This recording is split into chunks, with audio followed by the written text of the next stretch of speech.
আসসালামু আলাইকুম।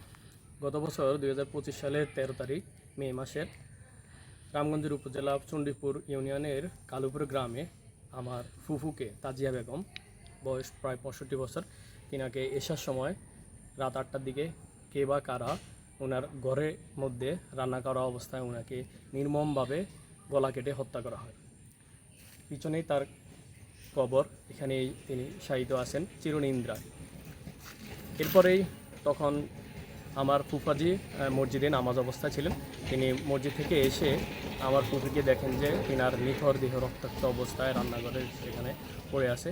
তো এনার চিৎকারে আশপাশের লোকজন, এলাকাবাসী ছুটে আসে। এরপরে আস্তে আস্তে থানা পুলিশ এবং তখন আর্মি ছিল, আর্মিরা এসে ওনার লাশ উদ্ধার করে এবং মামলা হয়, অজ্ঞাতনামা মামলা হয়। মামলা হওয়ার পরে থানা থেকে এরপরে ডিবিতে যায়, এখন কোর্টে মামলা আছে।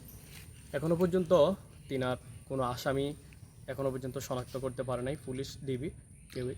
তবে মামলা চলমান আছে। এখন আমি আমার ফুফা এবং ফুফাতো ভাইদের সাথে কথা বলেছি। তিনারা এখনও চান যে তিনার হত্যাকারীকে, অরিজিনাল হত্যাকারীকে যেন ধরা হয় এবং তিনারা এই জন্য সর্বাত্মকভাবে সহযোগিতা করতেছেন।